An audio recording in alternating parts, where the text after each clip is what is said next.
Trump has declared he could resolve the Ukraine-Russia conflict swiftly, but how exactly?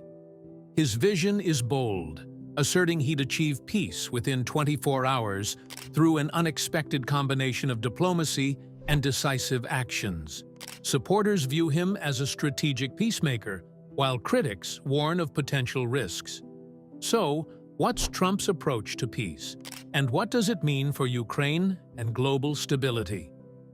As Trump campaigns for a second term, he has frequently stated that he would resolve the Ukraine war promptly. His core idea?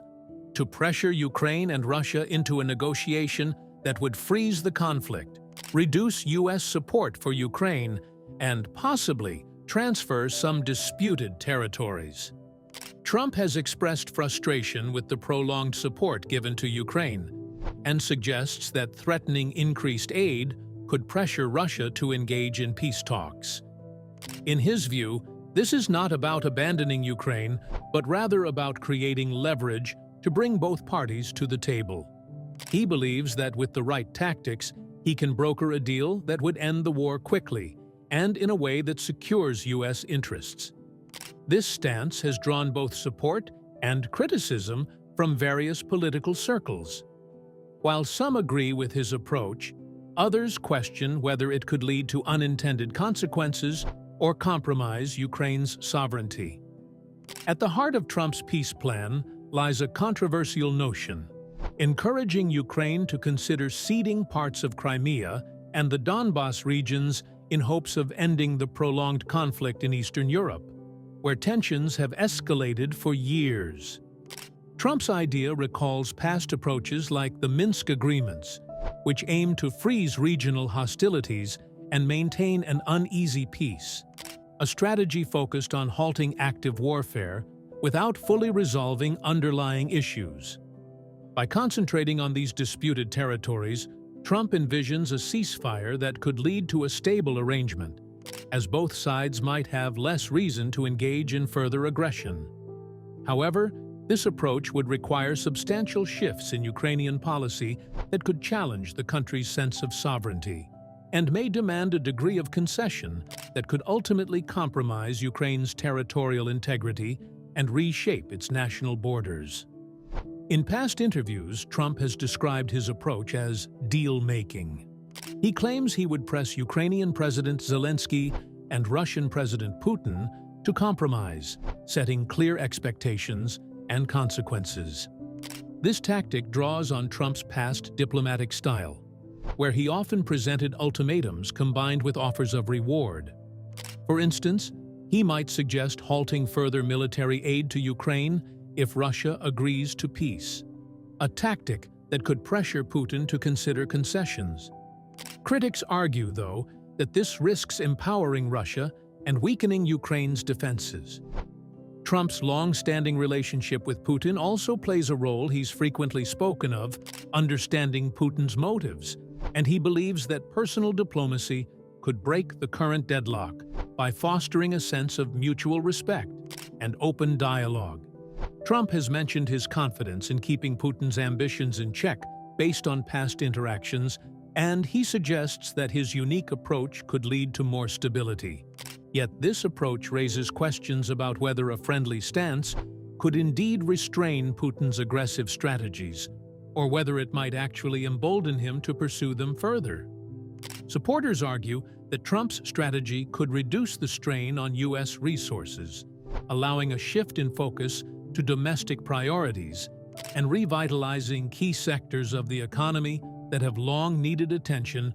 With billions already invested in Ukraine's defense, Trump's plan appeals to Americans who feel weary of continuous foreign engagements and want a more balanced approach.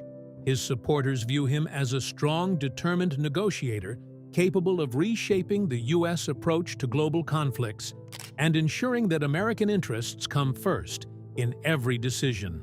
They believe his deal-making skills would succeed where other strategies have stalled, bringing fresh solutions and a renewed focus on national stability.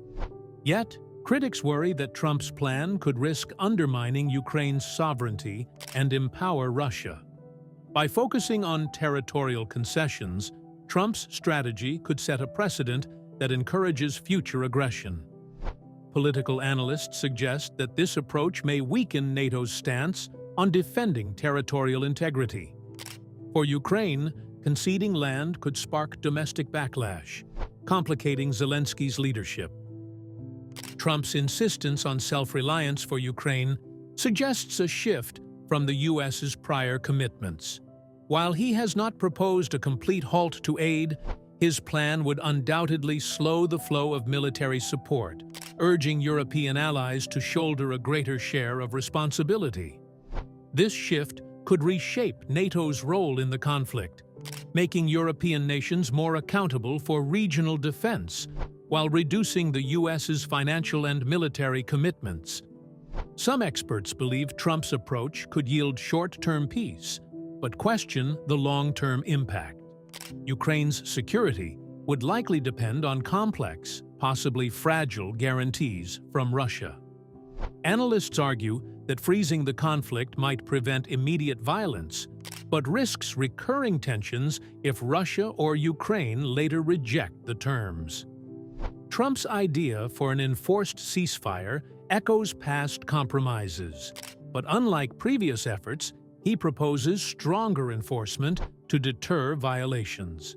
The economic implications of Trump's peace plan are profound. Reducing U.S. involvement could lower global tensions, affecting oil prices and other resources. Trump's allies believe that a stabilized Ukraine would spur European investment and reduce dependency on Russian energy. However, a freeze on American military aid may lead to uncertainty, especially if Europe cannot maintain consistent support. This economic angle illustrates Trump's broader focus on American interests. Trump's unique style adds another layer to his peace plan. Known for his unpredictable diplomacy, he often uses high-stakes threats followed by conciliatory gestures. For instance, he suggested pressuring Putin economically while offering Ukraine limited support. This tactic aims to destabilize Russia's economy enough to force negotiations. Trump's approach could thus drive Russia to compromise, but the effectiveness of this tactic depends on Putin's response.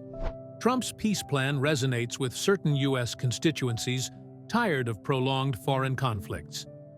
Many Americans feel distant from the Ukraine war and favor an America First stance. By proposing a focused peace effort, Trump taps into a sentiment of self-reliance, arguing that global stability should not come at the expense of U.S. resources. This shift could redefine America's foreign policy approach if Trump returns to office. International reactions to Trump's plan are mixed. European leaders express concern that reducing U.S. involvement could increase pressure on NATO, potentially straining alliances.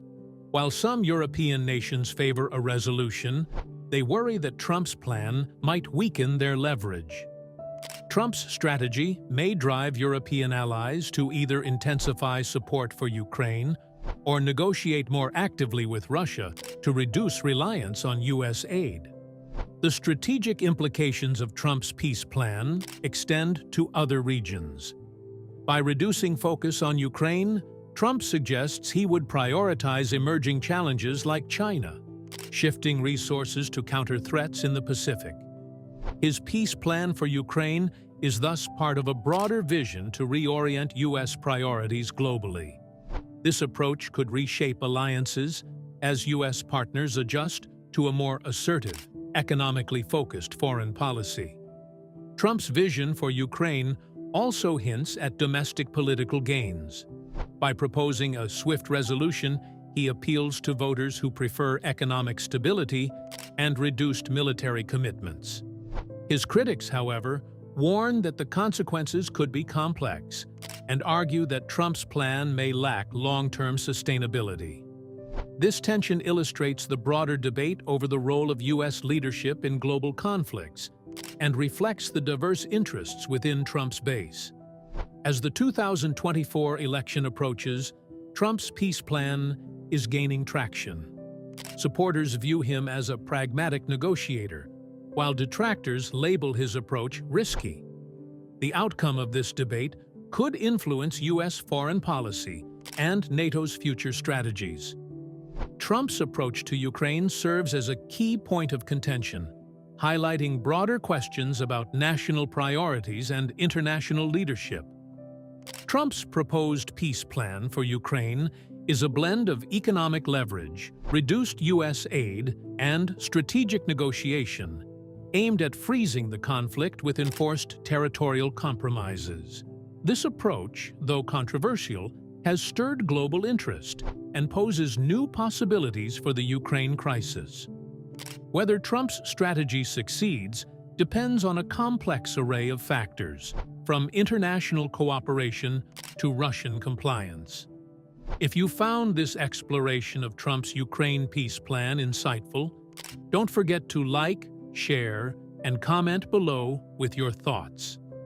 Subscribe to stay updated on global politics and hit the bell icon so you never miss out on the latest analyses.